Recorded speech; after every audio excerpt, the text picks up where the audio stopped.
On est ensemble pour le 10h midi, les débats à partir de 11h moins le quart avec Frédéric Dabi. Bonjour, directeur général de l'IFOP. Et vous venez tout juste de publier La Fracture aux éditions Les Arènes.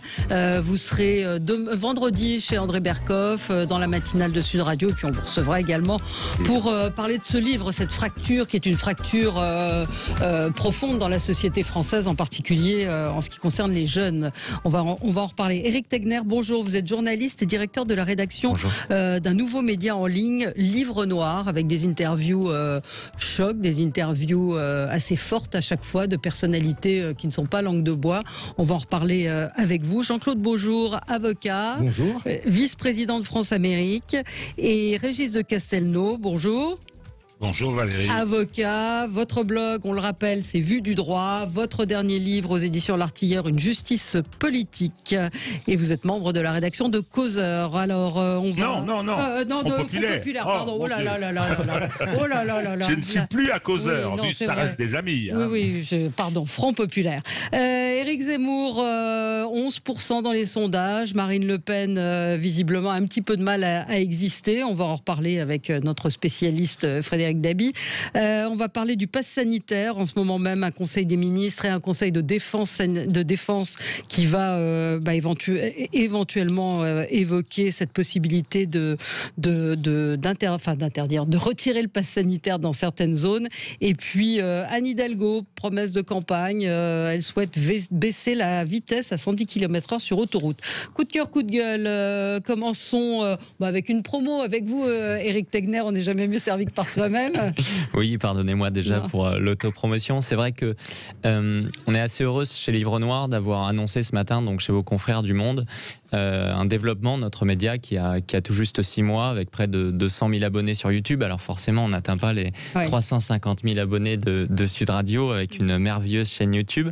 Mais nous sommes heureux d'annoncer effectivement l'entrée de 3 nouveaux actionnaires dans notre média, avec une levée de fonds de près de 300 000 euros, ce qui va nous permettre de développer des formats, à mon avis, qui sont très importants d'enquête, de reportage sur le terrain. Donc on prépare notamment une grande enquête sur l'immigration et on va notamment tout de suite être sur le terrain, puisque notre équipe est en ce moment même dans l'avion pour aller à Budapest, où un grand événement est en train de s'organiser, effectivement, où Viktor Orban a reçu et a invité Éric Zemmour et Marion Maréchal lors d'un sommet sur la démographie qui aura lieu jeudi et vendredi. C'est assez intéressant puisque c'est un infléchissement de sa politique. On voit que d'un côté, il pense sentir le vent tourner côté LR, qu'il est capable de parler à une Le Pen, ce qui ne s'est jamais passé auparavant.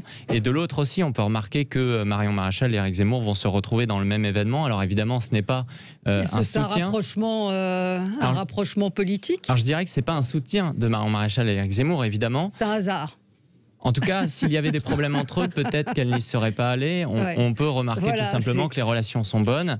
Alors, ça s'appelle comment, figure stylistique, une litote, un euphémisme? Il n'y a pas de problème entre eux, c'est un euphémisme. En tout cas, c'est certain qu'il y a des bonnes relations et ça introduit bien la suite. Mais ça annonce quelque chose?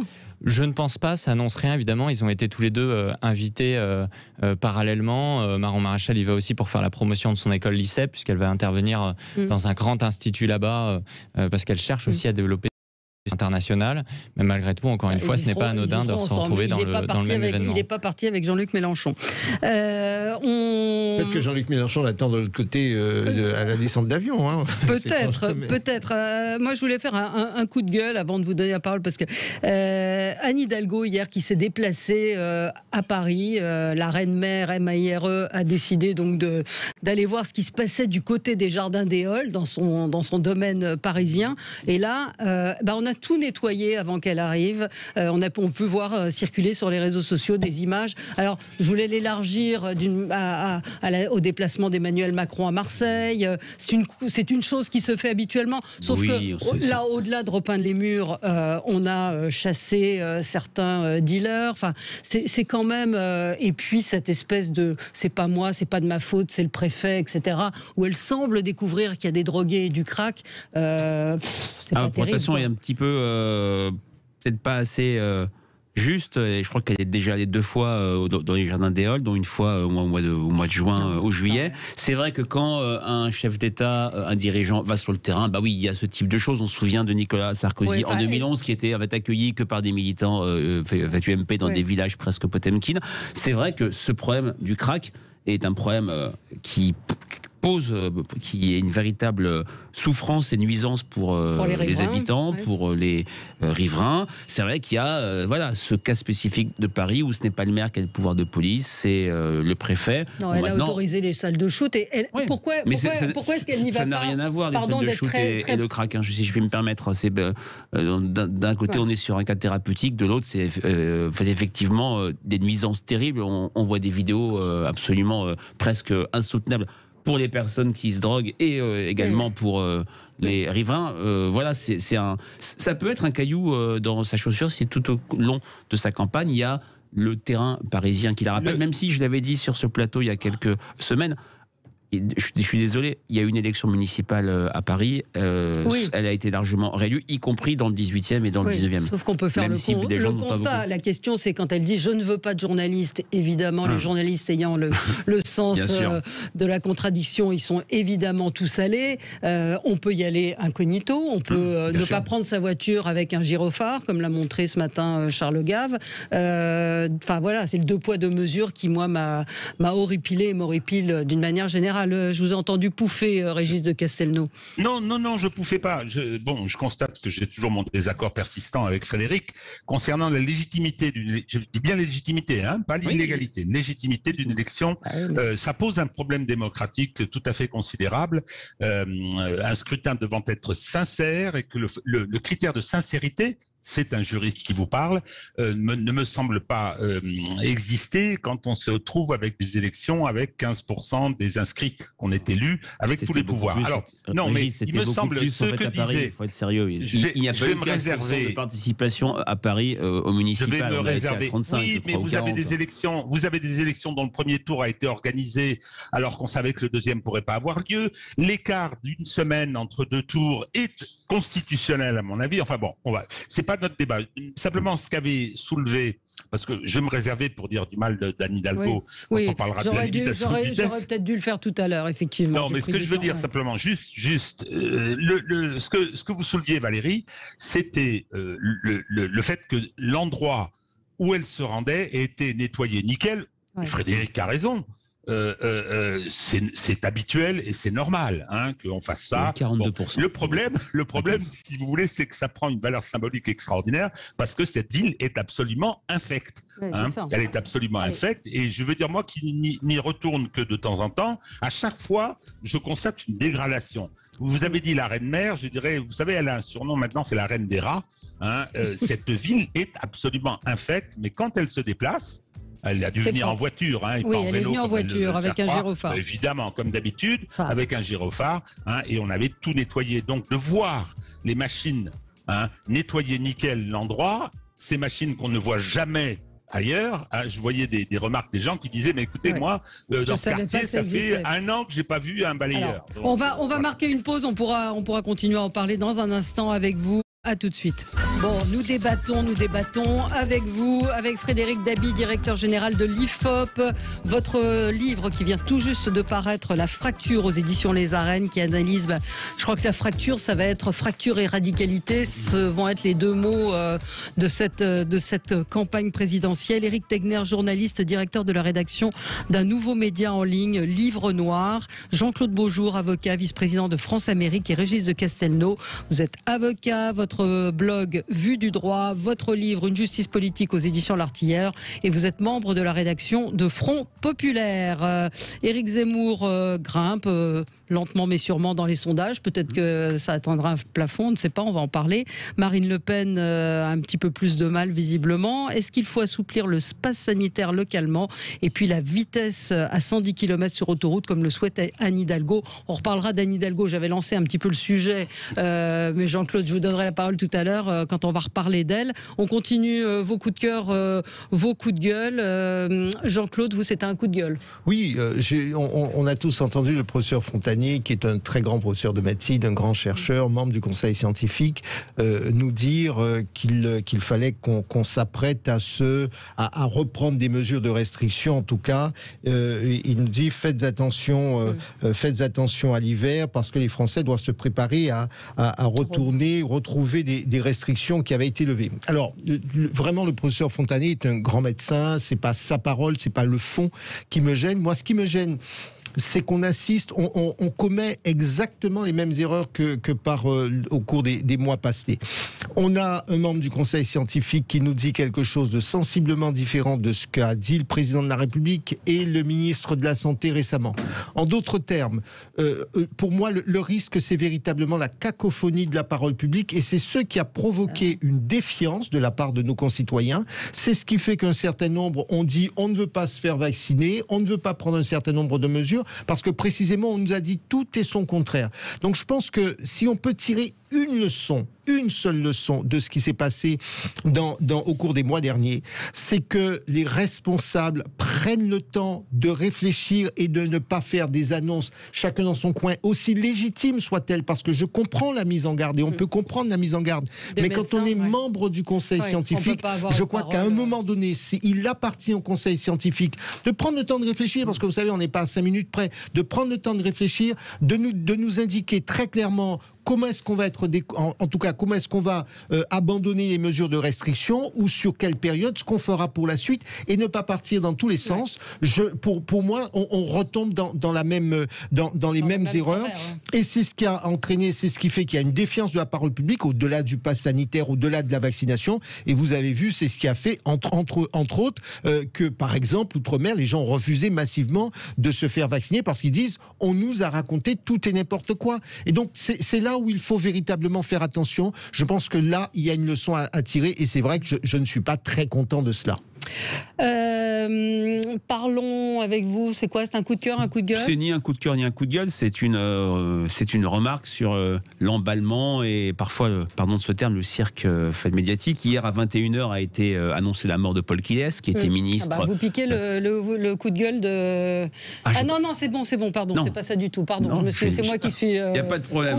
Confusé. Voilà, c'est le débat sur Paris qui est des crises. Non, voilà, on a annoncé hier soir la mort de Paul Kiles, qui a été ministre, plusieurs fois ministre de François Mitterrand dans les années 80 et 90, qui a été rendu célèbre par une phrase malheureuse au congrès de Valence, où il dit je ne dis pas qu'il faut pas que des têtes tombent, il faut dire lesquelles et rapidement. C'était une époque où on parlait de passer de l'ombre à la lumière que les moins de 40 ans ne peuvent pas connaître. C'est vrai qu'on a annoncé sa mort vers 21h, il y a eu une avalanche de réactions médiatiques, de tweets émus,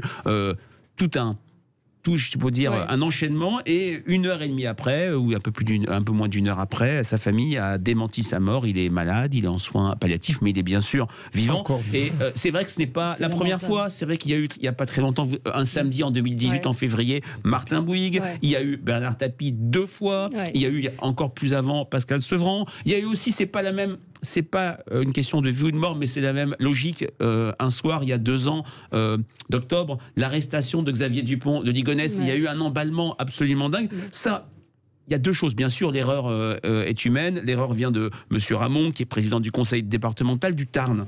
D'abord, il y a une source unique. Et qu'est-ce que c'est le travail journalistique, selon moi? C'est vérifier ses sources, c'est croiser ses sources, c'est ne pas croire seulement. Alors bien sûr, ça a été repris par Le Point, La Dépêche du Midi, Le Monde, l'Agence France-Presse. Donc c'est des sources. Et puis, qu'est-ce qui se passe? Il y a cette logique d'urgence, d'être le premier à annoncer tel ou tel décès, qui fait que la concurrence entre médias est tout à fait naturelle, elle est même parfois saine, ça permet souvent, pas toujours, un certain pluralisme, mais la dictature de l'urgence, c'était un livre de Gilles Finkelstein de la Fondation Jean Jaurès, fait que, peut-être que les points de base du travail journalistique sont parfois pas complètement respectés. Donc voilà, Après, c'est pas la tendance actuelle. Hein. Oui, mais il y a un deuxième sujet, pardonnez-moi, il y a un deuxième sujet, c'est celui du secret médical. Parce que si la mort n'a pas été annoncée par la famille, qui a pu annoncer le décès de Paul Guillet? C'était le président du conseil départemental.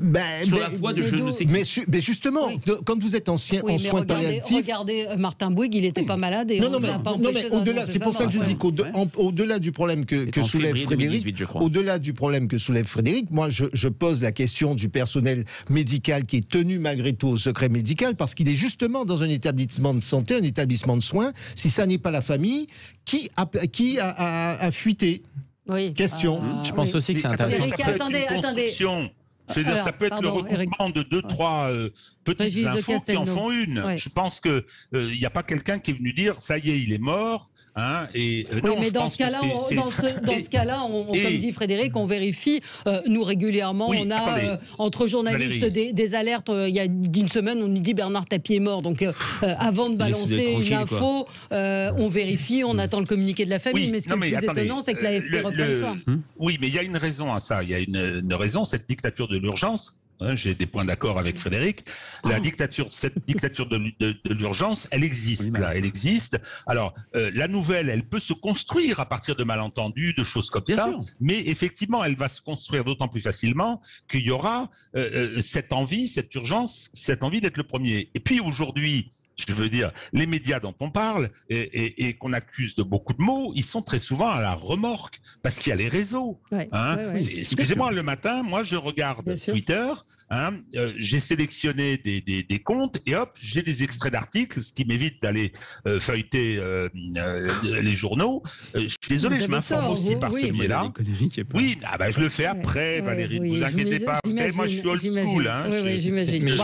Non, c'est très moderne. Alors Eric Tegner. Je pense que c'est intéressant aussi de préciser à nos interlocuteurs, à nos spectateurs, comment ça se passe en fait médiatiquement. Aujourd'hui, il faut savoir que la majorité des hommes politiques ont déjà un article écrit par eux, par toutes les rédactions, qui raconte tout simplement leur mort, leur vie, comment ça s'est passé. Jean-Marie Le Pen a sa nécrologie écrite depuis des années, d'autres aussi. Donc c'est aussi ça, c'est-à-dire que pourquoi ils écrivent une nécrologie à l'avance? Parce qu'ils veulent être les premiers à le sortir quand un autre journaliste le sort. Donc au bout du compte, ils sont de toute façon prédestinés à un moment donné à la diffuser très vite et à ne pas prendre le temps de vérifier l'information. Oui, mais c'est comme ça qu'on salue la mémoire de Jean-Pierre Belmondo, comme cette brave Sandrine Rousseau. Vous êtes méchant.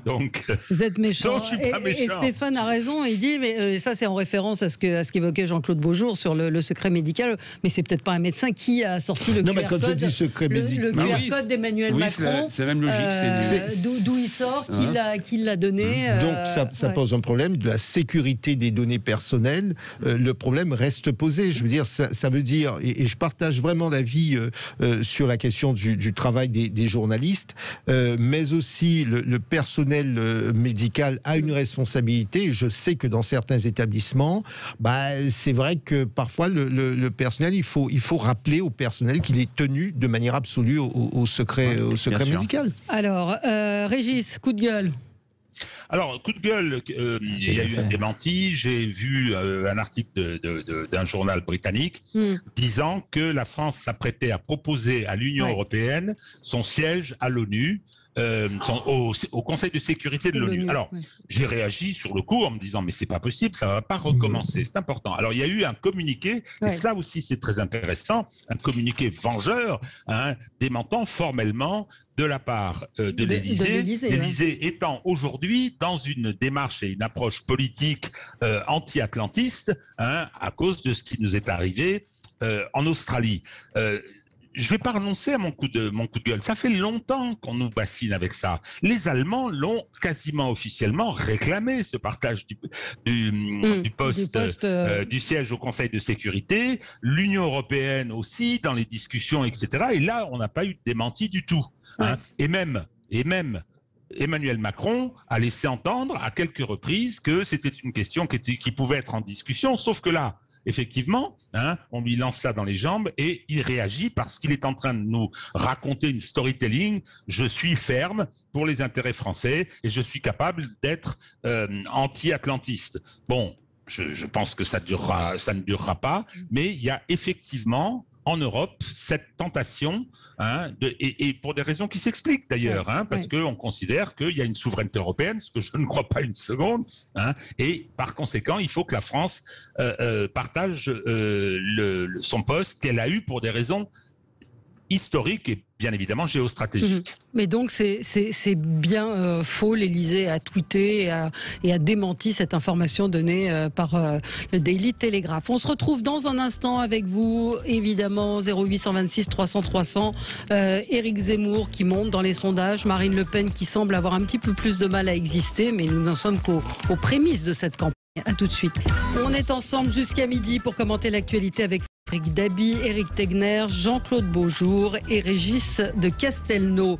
On a appris hier, donc Éric Zemmour avait atteint hier, selon un sondage Harris Interactive, 11% d'intention de vote. Marine Le Pen, 18%. Marine Le Pen, on rappelle, au début de l'été, était autour de 28% d'intention de vote. Non, pas autant. Non, pas autant. Plutôt 24-25. Ça dépend des hypothèses. Il y a quand même une baisse. Alors comment vous en fait, il faut dire a sorti un sondage qui a fait moins de bruit parce qu'il était peut-être moins spectaculaire, où nous avons Éric Zemmour à 9%, Marine Le Pen à 20%. Donc Marine Le Pen est toujours qualifiée pour le second tour largement, mais au-delà de ça, c'est vrai qu'il y a une dynamique pour Éric Zemmour. Il y a souvent chez vos auditeurs un discours anti-sondage, et j'aime beaucoup répondre à ce type de critique. Il faut arrêter de s'emballer sur les chiffres concernant Éric Zemmour. Ce qui est important, ce qui est notable, c'est qu'il connaît une véritable dynamique. Il profite d'un double moment, un moment un peu spécifique. Du côté de la droite, il y a une vraie fébrilité parce que beaucoup de gens de droite ne savent pas comment va se passer la procédure de désignation du candidat de droite. Donc Éric Zemmour s'engouffre là-dedans. Et du côté de l'électorat RN, c'était notre enquête du mois de mars, radioscopie d'électorat RN, un nombre croissant d'électeurs RN qui veulent gagner la présidentielle, qui veulent battre Emmanuel Macron, se disent que Marine Le Pen n'est pas la personne idoine. Maintenant, dans l'histoire des élections présidentielles, on a connu des candidats feu de paille, des dynamiques qui n'ont pas été suivis des faits. Il y a 20 ans, si nous étions tout le monde glosait à la rentrée de septembre sur la dynamique. Jean-Pierre Chevènement qui était monté à 12, 13, 14. En janvier 2002, c'était Aët-Laguiller qui était pas loin de 10. Faut garder raison. La campagne n'a pas commencé pour les Français. C'est une course de vitesse, un sprint, mais également un marathon. Je suis plus intéressé par l'idée de dynamique en faveur d'Éric Zemmour que par un 10, un 11 ou un 9. Non, mais c'est une dynamique, parce que s'il est à 9 chez vous, il était à 5,5. Il était à 5,5 au mois de juin, à 7 au mois de fin août, et il est à 9. Effectivement, c'est une dynamique, mais à suivre. Même si sur le casting, je pense qu'on ne peut pas vraiment comparer avec l'époque de Chevènement, où en face, il y avait quand même des véritables personnalités. Et on est passé de 2017, où on avait des anciens premiers ministres, on avait un ancien président de la République qui était candidat à une élection présidentielle ou à une primaire. Aujourd'hui, à la primaire de la droite, on a 2 anciens ministres. Le casting est très faible, et c'est aussi là-dessus qu'Éric Zemmour parvient à monter. Quand on parle à des gens du Rassemblement national aujourd'hui, puisque c'est la question finalement, est-ce que Marine Le Pen va continuer à s'écrouler? Ce qu'on entend, c'est qu'ils se disent que le train, il est lancé, et qui ne savent pas du tout comment ils vont pouvoir l'arrêter. Parce que les affaires qui pourraient sortir sur Éric Zemmour, ou qui sont déjà sorties, eh bien Zemmour étant une forme de Trump à la française, dans le fond, je pense que ça ne le touchera absolument pas. Et également, ceux aujourd'hui qui peuvent déclarer vouloir voter pour Éric Zemmour, je ne pense pas qu'ils le font pour une logique de vote utile. Donc il ne sera pas touché par du vote utile. Il y a un vrai vote d'adhésion, ce qui lui crée quand même une base. Et si je suis d'accord avec Frédéric Dabi sur le fait que les sondages sont plutôt entre 8 et 11, le sondage effectivement que vous avez sorti hier montre aussi Dupont-Aignan qui monte légèrement à 3% parce qu'il tombait à 2% dans le sondage à 11. C'est des réserves de voix qui sont intéressantes. Dans le fond, je pense que la clé pour Éric Zemmour, c'est effectivement d'avoir le ralliement de Dupont-Aignan pour 2 raisons. La première, c'est qu'il a besoin des parrainages. C'est quand même assez compliqué, d'autant plus depuis le changement des règles qui font que c'est au maire d'envoyer ces parrainages au Conseil constitutionnel. On ne peut plus aller les récupérer avec les militants. Et le deuxième élément, c'est qu'Éric d'un ralliement, il n'aura pas très vite du côté des Républicains, ça j'en doute, mais Nicolas Dupont-Aignan pourrait lui assurer de dire à un moment donné, il fera 10% quoi qu'il se passe. Vous pensez que Dupont-Aignan le rallierait et retirerait sa candidature à la présidence de la République? Dupont-Aignan reste assez fidèle à lui-même. Donc, d'une certaine façon, le risque pour Éric Zemmour, c'est que Dupont-Aignan cherche à ne pas être le premier aliment. Le premier aliment, c'est toujours le premier cocu. Et donc, cherche à attendre le mois de février ou le mois de mars.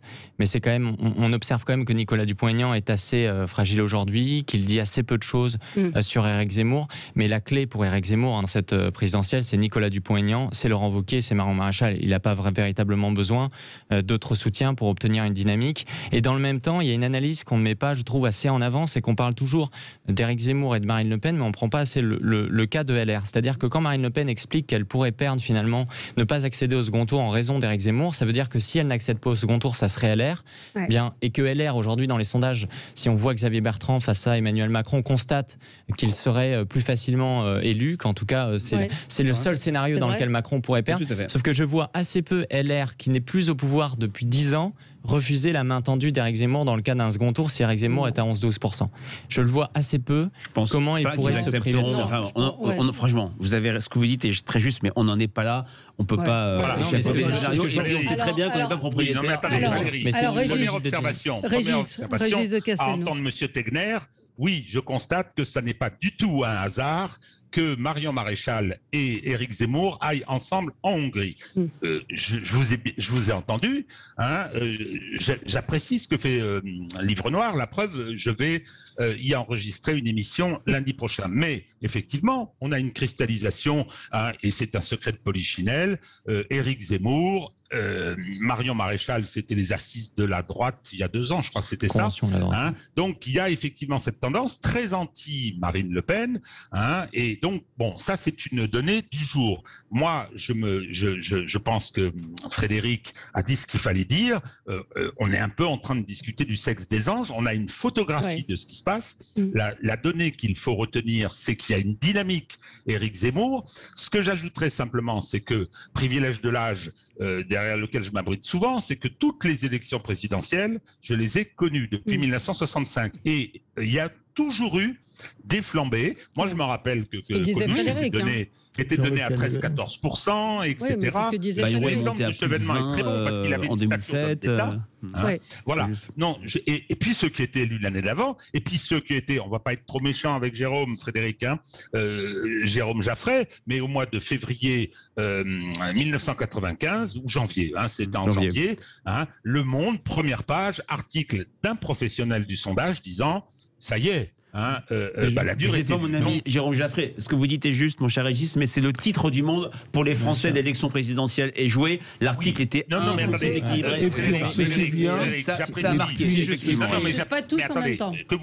Que vous preniez la défense de Jérôme Jaffray, c'est la moindre des choses. C'est votre ami. C'est pas une défense. C'est je dis que le titre n'était pas de lui. Et puis, on a connu aussi. Toujours est-il que pour beaucoup de gens, c'était Balladur qui allait être président. On sait comment ça s'est terminé. Non, mais Frédéric a raison de dire ce qui nous intéresse ce matin, c'est la dynamique.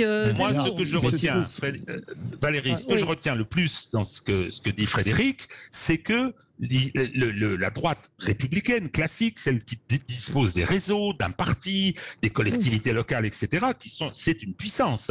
L'avoir pour une campagne électorale, c'est précieux. Elle n'a pas encore choisi son candidat, c'est dans l'incertitude. Les déclarations de Nicolas Sarkozy hier, etc., fait que les choses ne sont pas claires. Et puis, dernière observation dans mon intervention, le vote, si vous voulez, c'est un acte qui se distingue d'une réponse à un sondage. Mais on l'a toujours dit. Alors, attendez, Jean-Claude ne s'est pas exprimé. Juste une remarque tout à l'heure.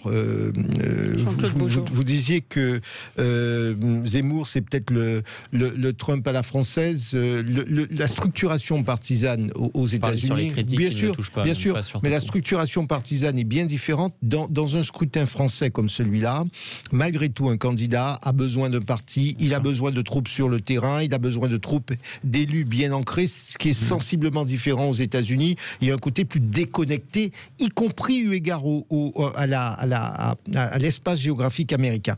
Moi, j'ai été à une échelle beaucoup plus faible que Frédéric. Dans ma jeunesse étudiante, j'ai été sondeur. Et j'ai deux remarques à faire. Moi, je pense que la première chose, c'est qu'on s'emballe sur effectivement un chiffre.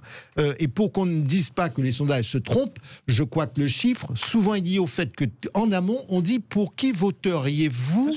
Si dimanche prochain. Si dimanche prochain. Ça, c'est une chose. Lorsque vous avez... Et l'électeur réagit différemment lorsqu'on lui dit, voilà, l'élection, on est en bout de piste, l'élection est tel jour, pour qui allez-vous voter ? Ça, c'est la première chose. Donc, il faut souvent faire la distinction entre les deux. On le met noir sur blanc depuis une quinzaine d'années sur toutes les enquêtes. Bien sûr, vous et moi, on le comprend bien. On le comprend bien, mais dans l'imaginaire commun, on se dit, c'est le résultat du vote. Non, dire pour qui voteriez-vous et pour qui allez-vous voter dans 15 jours, il y a une différence. Il y a une deuxième chose, c'est qu'on oublie que la nature du scrutin présidentiel, c'est un scrutin à deux tours, qu'il faut être au deuxième tour. Donc c'est très bien d'être à 10, à 11 ou 12, mais c'est comme tout. Je dis souvent à un étudiant, l'idée c'est qu'il faut avoir la moyenne. Et la moyenne, c'est je fais partie des deux finalistes. Le vrai sujet, c'est est-ce que Zemmour se qualifie pour le deuxième tour ou pas face à une Marine Le Pen ? C'est pour ça que... Face à une Marine Le Pen, est-ce qu'il se qualifie ? Et c'est là où elle serait véritablement en danger. Ce qui risque de la pénaliser, c'est qu'un Zemmour trop fort, eh bien, ça va limiter sa dynamique face aux candidats qu'elle aurait en face d'elle, que ce soit un LR, que ce soit le président Macron ou un candidat socialiste. Ça va limiter sa dynamique. Troisième élément, n'oublions pas aussi que les Français vont probablement réfléchir à cela. Nous avons un système qui est bicaméral. On a besoin d'un Parlement fort. Et le risque aujourd'hui, c'est de se dire un candidat comme Zemmour avec quelle majorité parlementaire. Donc tout ça, ce sont des éléments parce qu'ils vont... Là, on n'y est pas. Les Français sont pas là-dedans du tout. On s'était dit ça avec Macron. Oui, c'est vrai, mais sauf que... On l'aborde pas de la même façon. Attendez, vous le direz après parce que c'est l'heure de la pub et c'est très, très précis. Le coup près tombe. Mais on reste avec vous. Suite sur Sud Radio.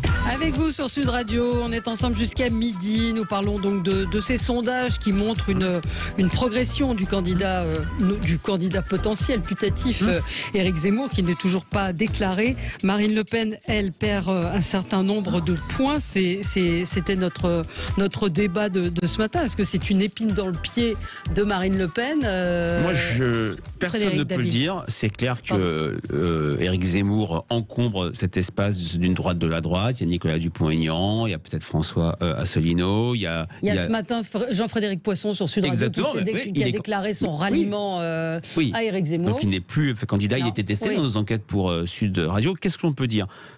Prudence absolue. Ce qu'a dit Jean-Claude est tout à fait net. On le met noir sur blanc. Un sondage d'intention de vote est un rapport de force sur les forces actuelles. Il ne constitue en rien une projection. Pour autant, il faut arrêter de dire que le vainqueur de septembre n'est jamais le vainqueur d'avril ou mai. Ce n'est pas vrai. Il y a eu quelques élections présidentielles, 88, 2007, où tout avait été figé 6 mois, 9 mois, voire 1 an avant. Là, ça ne prend pas le chemin. Je note quand même, quand on parle de l'affaiblissement de Marine Le Pen, ça fait maintenant 4 ans qu'ensemble, Valérie, avec Paris Match ou LCI, on réalise des enquêtes d'intention de vote. Systématiquement, malgré le fait qu'on teste parfois 8, 10, 12 hypothèses, nous avons Macron-Le Pen, Le Pen-Macron au second tour. Maintenant, Marine Le Pen n'est pas dans une dynamique. Rappelons-le, qu'elle n'a jamais connu une dynamique à l'élection présidentielle. En 2011, il y avait des enquêtes en septembre qui la mettaient au coude à coude, voire devant, une fois, dans une IFOP JDD, devant Nicolas Sarkozy. En 2016, elle commence la campagne à 26, 28, voire plus dans notre rolling, notre enquête quotidienne. Elle est en tête. Et elle ne finit pas en tête. Donc ça ne veut pas dire que ça va se reproduire une troisième fois. Mais c'est vrai que la candidature ou l'irruption du trublion Zemmour et une épine dans le pied pour Marine Le Pen est un problème également pour la droite qui n'a toujours pas son candidat. Et pour Emmanuel Macron aussi. Donc, on évoquait aussi, c'est que on peut faire un jeu de billard à 4 bancs. Oui, si Frédéric Zemmour, ça fait baisser Marine Le Pen et les Républicains, ça permet à Emmanuel Macron d'être en tête très très nettement. Mais vous savez, en tout cas, pour les Français, la présidentielle, c'est pas des stratégies de billard à 4 bandes. C'est d'abord une incarnation des projets et peut-être une participation, même si vous le dites, on est dans une telle abstention. Rejet, Moi, la question que je me pose, c'est est-ce que le triste record de 2002, 28% d'abstention au premier tour sera battu, je pense qu'on en prend le chemin. Ouais. Vous voyez, la question de l'abstention est considérable et importante, et il faut la lier au désamour entre nos concitoyens et leurs responsables publics. Et quand je dis responsables publics, c'est au sens général. Vous voyez, tout à l'heure, lorsque vous parliez d'Anne Hidalgo et de ses caméras, etc., peu importe, on sait bien que parfois on nettoie, etc. Mais c'est pas ça qui est important. Ce qu'attendent aujourd'hui nos concitoyens, on ne s'en rend pas compte quand on est plutôt dans une dynamique CSP+, on ne se rend pas compte que les gens ont besoin, de vivre en toute sécurité, ils ont besoin d'un job, ils ont besoin que leurs problèmes du quotidien soient résolus. Toutes nos discussions sont bien à la condition qu'on leur apporte des solutions. Donc tout ce qui pourrait sembler on traficote, on arrange, etc., c'est très très mal vécu sur le terrain. La présidentielle, c'est l'élection des solutions. Et vous voyez, ce sont véritablement les solutions qu'ils attendent. Et tous les ouvrages, l'ouvrage de Frédéric et bien d'autres, je vois l'ouvrage de Sébastien Le Foll, la fracture sociale, la fracture de la société française va nous mener tout droit à la catastrophe, parce que précisément il y a un désamour, il y a un manque de confiance, et ce manque de confiance se traduit dans les urnes. Donc de grâce, j'ai envie de dire, revenons à l'essentiel, apportons des solutions, qu'on ait nettoyé, pas nettoyé. La question et je connais bien l'Est parisien, 11e, 20e, la question qui est essentielle, c'est que les gens ont le sentiment qu'ils sont des sous-parisiens dans ces arrondissements. Eh bien ça, c'est une réponse à leur apporter, pas simplement pour les salles de shoot, mais pour sur bien d'autres plans. Pour le coup, si je suis d'accord avec vous sur le fond, sur le fait qu'aujourd'hui il faut proposer des solutions, je pense qu'en fait ce n'est pas du tout ce qui fait gagner un candidat. Emmanuel Macron, on l'oublie souvent, il a sorti son programme au mois de février. Pour reprendre le cas des primaires qui étaient différents, Bruno Le Maire, tout le monde s'est moqué de lui quand il a publié un livre avec 1000 pages de propositions, alors qu'il avait fait un extraordinaire travail où il avait même rédigé les amendements. C'est un travail qui n'a jamais été fait. Aucun journaliste n'a lu, tout le monde s'est moqué de lui. Je pense que ce qui compte, ce sont les thèmes.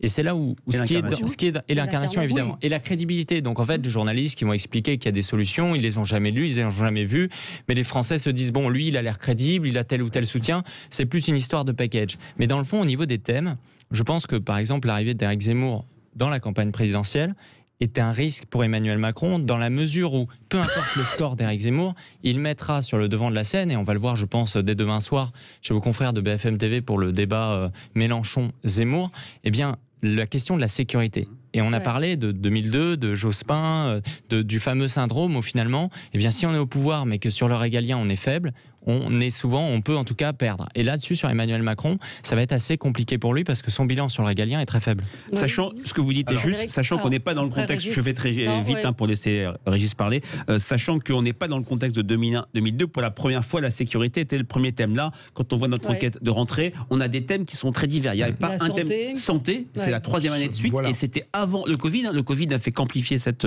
tendance, la question de l'accès aux soins, la tranquillité, l'éducation et toute une série. Le pouvoir d'achat. On est en contexte de crise et pour autant, le chômage est relégué et plutôt au même niveau que le pouvoir d'achat. Donc maintenant, il faudra observer si ça évolue. Voilà. Oui, elle est à un niveau élevé, mais elle a perdu du terrain par rapport face à la santé et l'éducation. Et aussi par rapport à ce qu'on a connu à la rentrée de 2020. Régis de Castelnau. Je rejoins ce qui vient d'être dit sur les propositions. Le pauvre Bruno Le Maire avec son programme de 1000 pages qui a fait. Vous n'avez pas donné le score, Eric. Il a fait 1% à la primaire. 1%. Bon. Donc non. Ce que je veux dire, c'est que je pense plutôt c'est ceux qui ont des chances d'être élus sont ceux et les forces qu'ils représentent qui imposent une thématique. Ce qu'avait fait Nicolas Sarkozy en 2007, incontestablement. Alors après, il y a eu les reproches de ne pas avoir fait ce qu'il avait dit. On attendait le Karcher, on a eu le Kouchner, une formule assez amusante. Toujours est-il que aujourd'hui, clairement, et moi je tire de ça deux conclusions. Clairement, le débat, la thématique, c'est à droite. Pour utiliser cette expression, c'est-à-dire effectivement, Éric Zemmour est sur des positions de droite dure en mettant plutôt en avant un certain nombre de choses par rapport à d'autres qui sont qui seraient plus modérés, mais les LR sont sur cette ligne. Emmanuel Macron sur un certain nombre de questions est également sur cette ligne. Donc le débat, il a lieu aujourd'hui, aujourd'hui autour de cette thématique qui rassemble effectivement le régalien, la sécurité, la santé, qui fait partie de la protection qu'on attend de l'État, etc. J'ajoute simplement que c'est tout le problème de la gauche, entre guillemets toujours, c'est-à-dire qu'il n'y a aucun des candidats de gauche actuellement. Anne Hidalgo, Montebourg, qui déclare hier « je ne suis pas souverainiste », sans blague. Bon, donc, c'est-à-dire que, effectivement, je vois actuellement mal la gauche en France, qui représente quand même quelque chose, je la vois en panne de thématique, et pour l'instant, la bataille qui se déroule est bien autour de ces thèmes, et qui sera capable véritablement de l'incarner. Je ne crois pas trop à la possibilité d'Éric Zemmour, pour des tas de raisons, d'arriver au second tour, mais pour l'instant, incontestablement, c'est lui qui tient la corde, il l'impose. Et puis c'est lui qui impose les thèmes de Dernière remarque, débat, Valérie, dernière remarque sur la responsabilité des médias. Donc il a organisé son départ de CNews en se posant victime d'une censure, ce qui était juridiquement totalement faux. Et naturellement, qu'est-ce qui se passe? BFM nous fait des heures de diffusion autour d'Éric Zemmour, organise le débat. L'autre jour à Nice, on a eu droit, paraît-il, parce que je ne regarde pas, jusqu'à minuit, etc. Et cette surenchère autour d'Éric Zemmour est assez extraordinaire dans les chaînes d'information. Et les journalistes en privé, même les journalistes de gauche vous disent heureusement qu'Éric Zemmour est là, parce que sinon on se serait embêté. Marine Le Pen, c'est la troisième campagne, il n'y a plus rien de nouveau.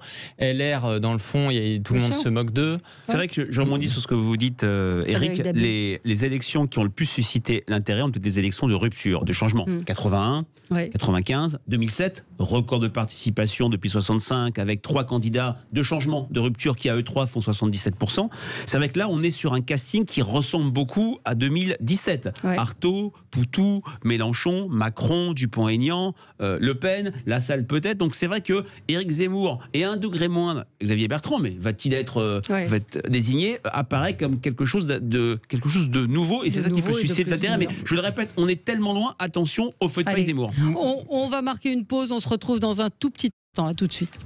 On est ensemble jusqu'à midi. Je voudrais bien qu'on parle quand même de ce conseil de défense qui théoriquement s'interroge sur l'assouplissement des mesures de restriction dans certaines zones, en particulier en ce qui concerne le port du masque. Il y a effectivement une amélioration, vous le disiez tout à l'heure, Jean-Claude Beaujour, de la situation de contamination du Covid. Emmanuel Macron s'était dit prêt à lever certaines contraintes dans les territoires où le virus circule moins vite, mais sans préciser de date. Donc pour l'instant, on attend les décisions. Et c'est vrai que vous avez eu raison de souligner ce paradoxe avec cette grande interview de ce médecin Arnaud Fontanet aujourd'hui dans le Parisien, qui dit attention, c'est pas fini, on sait pas, etc. Et puis en même temps, alors qu'il fait partie de ce conseil stratégique, et en même temps, on nous dit bah non, ça va mieux. Oui, j'insiste sur le fait tout d'abord, mais vraiment c'est important que vos auditeurs l'entendent bien. Arnaud Fontanet, c'est un grand médecin dont on respecte la parole. C'est pas sur le contenu. Aujourd'hui, c'est sur la méthode, parce qu'on voit bien que là où les choses ont patiné, c'est qu'on avait des voix discordantes. Ce que nous attendons, je pense que vos auditeurs, et nous sommes des millions de Français, à souhaiter une parole qui soit à la fois simple et claire, une parole qui nous permette de nous projeter, parce que quand on est médecin ou quand on est comme ça à commenter ou à donner une idée, on ne se rend pas compte à quel point pour un commerçant, pour beaucoup de travailleurs individuels, pour des chefs d'entreprise, nous avons des milliers de PME, on a besoin de se projeter. On ne peut pas vivre en se disant dans 15 jours on va faire du télétravail, on fait comment, etc. Donc c'est vrai que nos concitoyens ont besoin de se projeter un minimum. Enfin, il faut que cette parole soit cohérente. Donc le risque que nous avons aujourd'hui à avoir des paroles qui vont dans tous les sens, en dépit des nuances qui ont été apportées à juste titre par le professeur Fontanet, nous avons besoin de quelque chose de plus stable. Je ne dis pas que nous avons besoin d'être rassurés en nous disant qu'il n'y aura jamais plus de virus, c'est pas le sujet. Mais on a besoin que le chef du gouvernement, le Premier ministre ou le président de la République, nous disent voilà quel est le projet pour l'automne, en incluant effectivement qu'on rentre dans une période où les épidémies, où le risque de grippe, etc., etc. Ce ne sont pas des données qu'on ne connaît pas. On sait qu'il y a un risque plus important. Donc là-dessus, on a besoin de quelque chose de plus stable. Et pour moi, c'est ce qui explique la défiance et qui a conduit, vous l'avez rappelé, qui a conduit à ce que, d'abord, dans l'Hexagone, on a beaucoup tardé et il y a eu une réticence à se faire vacciner. Et vous connaissez la catastrophe outre-mer où 75% des gens ne sont pas vaccinés. Avec même un médecin qui nous dit, le directeur du CHU de Guadeloupe, qui dit s'il fallait que je mette à pied, que je suspende les contrats de travail de 75% de ces soignants, médecins compris, ne pourraient pas travailler. Et il dit, mais ma responsabilité pénale est même engagée puisque je suis en infraction par rapport à la loi. Donc oui, nous avons besoin de quelque chose de beaucoup plus clair. Oui, Éric Tegner. Là où je suis assez mal à l'aise avec votre position et même avec le sujet plus globalement, c'est que on a vu les Français au début de la crise, beaucoup aussi de responsables politiques qui disaient que c'était un scandale, que les décisions un peu scientifiques soient prises au sein de ce conseil scientifique qui était assez protégé, qui protégeait d'ailleurs la responsabilité de ceux qui y participaient, qui les obligeait au silence, que dans le fond c'était une façon de cacher les choses aux Français. Dans le même temps, quand il y a des voix discordantes de personnalités de ce conseil scientifique qui vont s'exprimer, on va dire, eh bien, il faudrait un peu plus d'homogénéité de la prise de parole. Moi, je pense que, et je critique pas frontalement ce que vous dites, mais ce que j'explique, c'est que pour moi, c'est à l'homme politique de prendre les décisions. Et le scientifique, il donne des conseils à l'homme politique. Moi, je ne comprends pas qu'on ait starisé ces scientifiques de telle sorte qu'effectivement, dès qu'on les critique, on fait comme vous, on est obligé de réexpliquer pendant 10 minutes qu'on les respecte, qu'ils sont éminents, etc. Moi, j'ai pas élu un docteur, aussi brillant soit-il, président de la République. On a choisi Emmanuel Macron, même si j'ai pas voté pour lui. Et donc, c'est à lui de prendre les décisions. J'ai bien précisé qu'il était membre du conseil scientifique, ce qui, et il y a un autre avocat à la table, donc il comprendra ce que je veux dire. On comprend ce que je veux dire. Ce que je veux dire, c'est qu'à partir du moment où il y a une organisation, une structure officielle, la structure officielle sous le contrôle du président de la République ou le président de la République, il doit y avoir une seule voix. Mais justement, l'ambiguïté là depuis le début, c'est que Emmanuel Macron, nous sommes d'accord. On sait très bien qu'il veut décider de tout. Et du même côté, il a créé cette institution. Une seule voix, si c'est celle de Sibeth Ndiaye, d'Agnès Buzyn, moi je veux bien, hein, mais si vous voulez, le problème, c'est que cette parole publique que vous appelez de vos voeux, et je partage cette envie, parce que je pense qu'on juge un arbre à ses fruits. Hein. Ce qui est monté aujourd'hui dans la société française, c'est une forme de pensée magique, c'est une remise en cause de la science, hein, et ça, je le déplore. Moi, je suis personnellement rationaliste, hein, et je constate que tout un tas de discours ont fait florès, ont trouvé un public, parce que la parole publique s'est disqualifiée elle-même quelque part au départ. Hein, et donc aujourd'hui, on est confronté à un gros problème. Alors moi j'ai une question, mais générale. Hein. On est de nouveau à reparler de mesures de coercition, etc. Hein, non, on parle au contraire de relâcher un peu le. Oui, attendez. Oui. Mais on entend les médecins nous dire il y aura une nouvelle vague, c'est la vie de ce virus, 2 mois et tout. Je trouve ça. Moi je dis rien, hein, je juge pas. Oulala, j'ai pas cette compétence, hein, et je suis plutôt précautionneux en ce qui me concerne. Mais ce que je constate, c'est qu'il y a des pays, il y a vraiment d'énormes différences. Par exemple, la Grande-Bretagne qui a levé toutes les restrictions depuis le 19 juillet et qui continue, mais on a du mal à savoir quels sont les résultats. Il y a ce qui se passe chez nous avec ce discours qui consiste à dire de façon un peu subreptice aujourd'hui, hein, on va fort probablement, avec l'arrivée du froid, etc., on va avoir de nouvelles vagues, il y aura probablement de nouvelles mesures de coercition, etc. Je suis effectivement assez interrogatif. Qu'est-ce qu'on peut comprendre de ce qui est en train de se passer? Est-ce que Boris Johnson est un assassin? C'est pour ça qu'il y a besoin, mais vous voyez que l'Italie généralise le pass sanitaire à tous les lieux de travail et qu'il y a des sanctions extrêmement fortes pour tous les salariés qui refuseraient de porter le masque. Mais c'est vrai qu'on ne comprend pas très bien comment les choses peuvent se passer.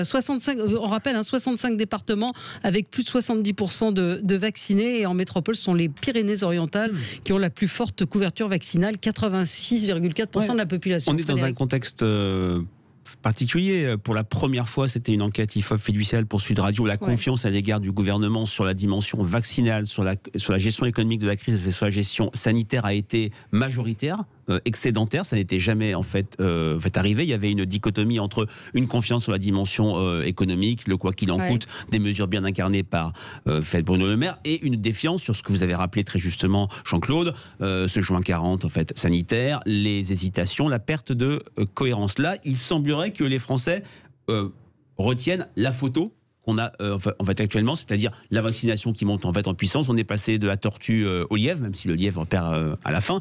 Ils ont préféré la photo au film de la gestion de cette crise. Et c'est vrai qu'une quatrième vague, ça peut faire bouger les choses. Je pense que les Français, le mot que vous avez dit est absolument central. Cohérence. Ils avaient beaucoup apprécié au moment de la première vague que Édouard Philippe dise parfois « je ne sais pas ». Nous ne savons pas. Il ne faut pas, vous avez raison aussi, sur le fait que le politique, dans l'imaginaire des Français, ne doit pas se faire mener par le conseil scientifique. Le moment fin janvier ou début février où Emmanuel Macron refuse un troisième confinement lui a été très fortement crédité. Et quand on est passé par un troisième confinement plutôt léger, il n'y a pas eu une relecture rétrospective sur le genre on a perdu du temps. Donc il y a ces différentes tensions. Maintenant, quand on interroge les Français, ça sera un sondage IFOP pour Fiducial et Sud Radio vendredi matin sur la sortie de crise. Je n'ai pas les résultats, mais j'imagine qu'ils commencent à entrevoir la fin de la période Covid, mais attention au réveil et au matin et au lendemain qui déchante. Non, mais ce qu'on demande, c'est effectivement une sorte de cohérence. Parler vrai.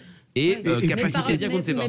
Parler vrai, et parfois ce qu'on dit de certains médecins, c'est à l'instant où on parle, ce qui est vrai aujourd'hui ne le sera peut-être pas. Et l'anticipation, parce que par exemple sur la vaccination, il y a quand même un problème d'expliquer qu'il fallait absolument la deuxième dose, plus la semaine suivante, ça on n'en a pas assez parlé, pendant l'été, ce qui fait qu'en fait les gens même qui voulaient se vacciner pour l'été, pour partir en vacances, souvent n'ont pas pu le faire.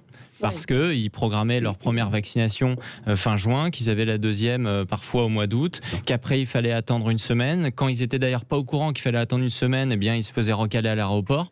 Ça a posé beaucoup de problématiques. Quand on dit anticipation, moi je pense beaucoup aux petites entreprises, aux travailleurs individuels, aux personnes qui doivent s'organiser quand on fait ou quand on ne fait pas du télétravail. Il y a toutes ces choses. On ne peut pas du jour au lendemain dire la semaine prochaine vous serez en télétravail toute la semaine. C'est pour ça que je dis bien, on ne peut pas reprocher aux scientifiques de ne pas savoir.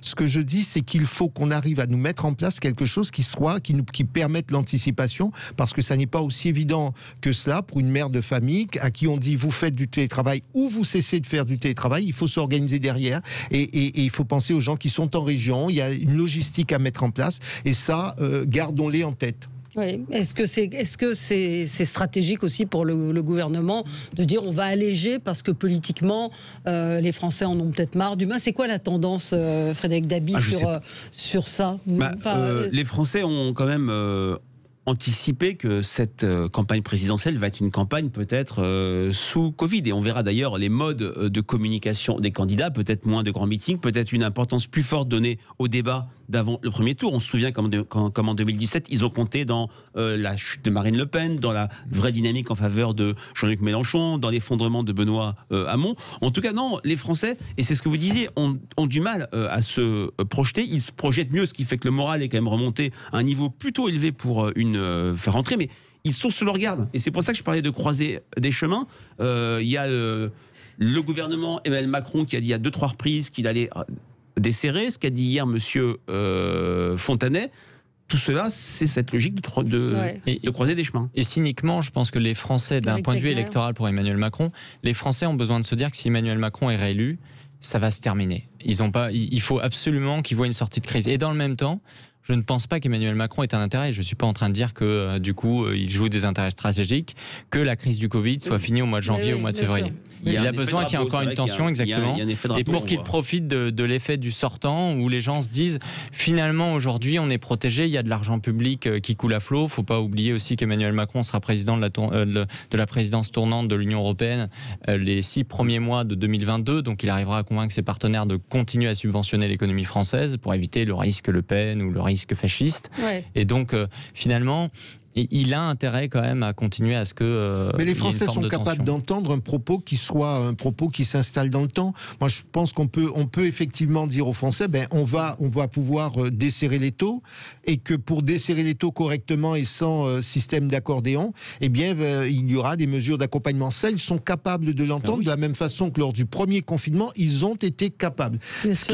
Moi, j'entends sur le terrain. Ce qui est difficile, c'est une version et son contraire en permanence. Vous ne pouvez pas savoir à quel point c'est troublant et ça, c'est perturbant. Et je vous dis, on est vraiment sur du terrain. Quand on parle de société fracturée, ou quand on dit, ou certains disent, on a le sentiment d'être laissé pour compte, de ne pas être compris, de ne pas être à notre place.